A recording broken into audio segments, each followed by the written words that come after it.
Hi, Maker, and today I want to tell you something a little bit about women's belts on the plains region and on the plateau region. Here I've got a picture for you that's maybe from the 1920s, I think, because this young lady has this headband, and these headbands came up in the 1920s. And you see here her belt here, and you see this belt drop here that's going to the ground. This lady is from the Cayuse tribe, but many other tribes had these belts, belt pendants, belt drops too. It's a very special thing for women's attire. It's not worn by men, not commonly, but it's mostly worn by women, and it has its reason. And this is what I wanted to speak about, and about what a belt means in women's belt in the plains region and plateau region. So, sounds a bit strange, but these dresses here, these leather dresses, they had no pockets. So the people had to think about how they managed their daily life. And first of all, you have a similar belt here. This is made of these conchos. And it's normally, I don't know so many from the plateau region, but I just found this picture. We can show you this on the living person. Most commonly, these drops here, belt drops, were coming from the Cheyenne tribe, and the Cheyenne is also a plains tribe. They are heavily associated with these belts, with the conchas, and the belt drop is very common to them, and especially not with these round conchas, but with the square conchas. And this is a story that's very special for the Cheyenne people. And it is said that this drop with this square conchas developed after the battle from Custer, and it is said that the woman took the dagger, the sword from Custer, and just as a war item. And this belt drop remembers her bravery in this battle. So this is one explanation, and that's also why these tips are very common. So this is one story of the Cheyenne people. So, but the other people, other tribes did this too. This is not just a thing among the Cheyenne people. It's a thing among many groups of plains people. And there's another explanation that makes sense for this kind of drops. I have got another belt here that's not made with conchas. Other tribal people used different ways of belts.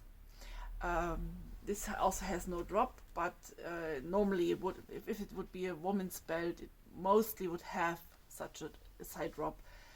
In this case also it would be studded with these breast tags. So it's a different variation of belts, different kinds of belts of another tribe. Blackfoot, for example, had these kinds of belts. So, and normally with this drop, if you see a belt that has a drop, that's always a woman's belt, always, because of this, for the Cheyenne, for the story of the sabre, and for other people, I tell you the story why. So. Normally in the old times, when you see this is a horse attire or way, plains people moved their camp.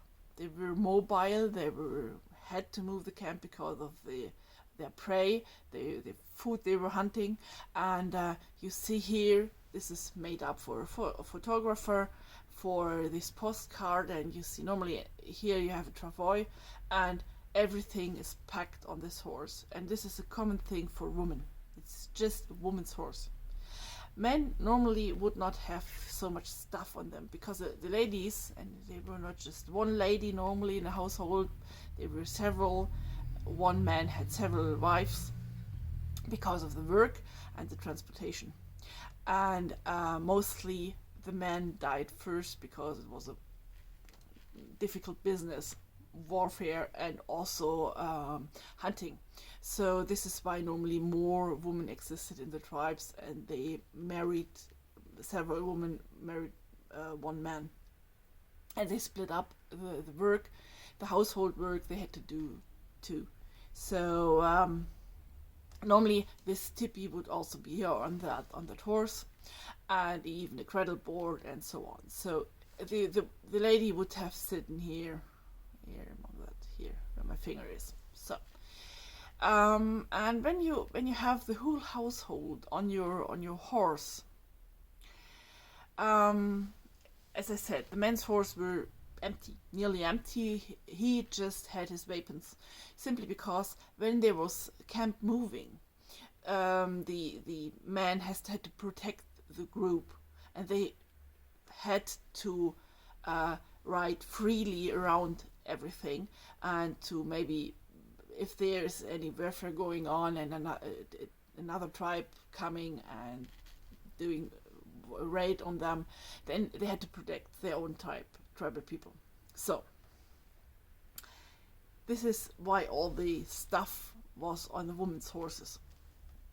So, and when you see this, then you know why they had also stuff attached on the belt, because as men, and this is a typical men's item, this is the riding quirt. This is also a Cheyenne design, and when you have your hands free, you can use something like this. So this is a men's item, riding quirts.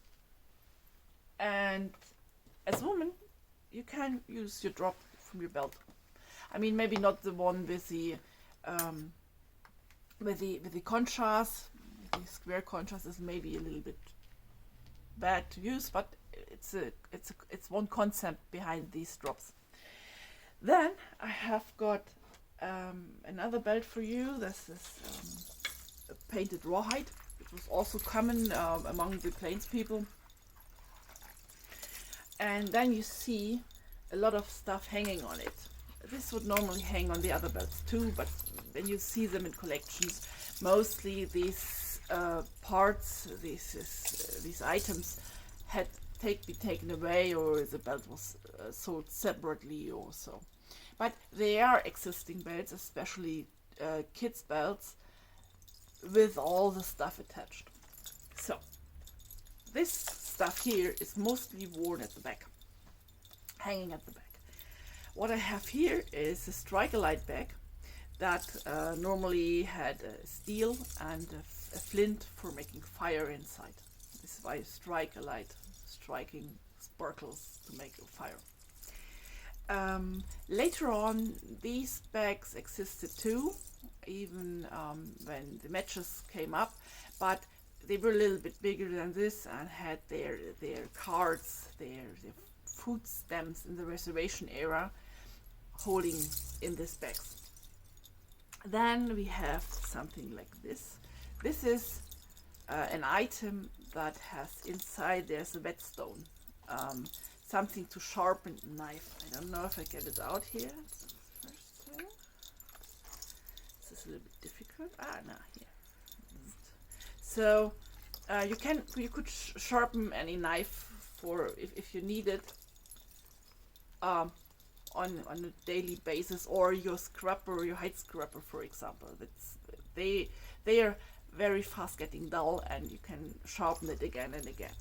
So that's why you need a whetstone on your belt.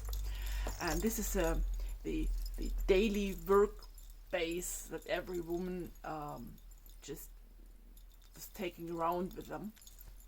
So what they also needed all the time, every day, are knives. This is a knife that's not really belonging in this sheet, but okay. I had no other one here at the moment. So the knife sheet was always used, and these knife sheets also were worn by men at the belts. But this the striker lights mostly were attached to the bow the quiver, and for the woman they used everything at the belt. They had all their daily stuff they normally used on their belt. And then what we also have, the knife is for household when you want to cut meat, for example, or even if the group was going for hunt. The ladies normally went behind them, and when the animals were laying on the ground dead, then they had to cut off everything. They had to skin the body, the leather, and then they were packing in everything they wanted to take home for drying and drying the meat and so on. So this was a very necessary item you had to use every day and every minute, so you have to have it close to you. So then this is another item here. I've got here also one. This is an awl sheet. An awl is something to make holes in items. Holes. So this is my one I normally use. These were used for holes, especially for beadwork. Normally beadwork on the plains in the 19th century was done with sinew, with real sinew, and it's you take a sinew, whole strand of sinew that's coming from an animal that was dried, and then you split it up and drill it. So you have a strand of sinew. And commonly the ladies then they did not use needles. So they just take the thread that's a little bit stiff, and then they made holes with the awls and went through the leather directly with this thread of sinew. So this is what's on the belt. And sometimes we have kids' belts in museums, that in collections, where beside this stuff were also the turtles attached, the navel cord amulets from the kids.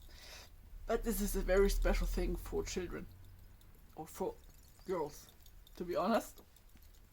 Yeah, I hope you learned something new today, and it was something very, very fancy you never heard of before, because what I try to tell little people is something about props.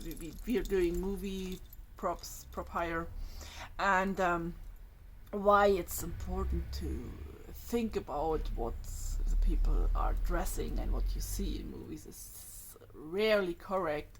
So, and it's always, it's not just fashion, or it's not just something fancy, but it is something in real life that was used, and why it was used.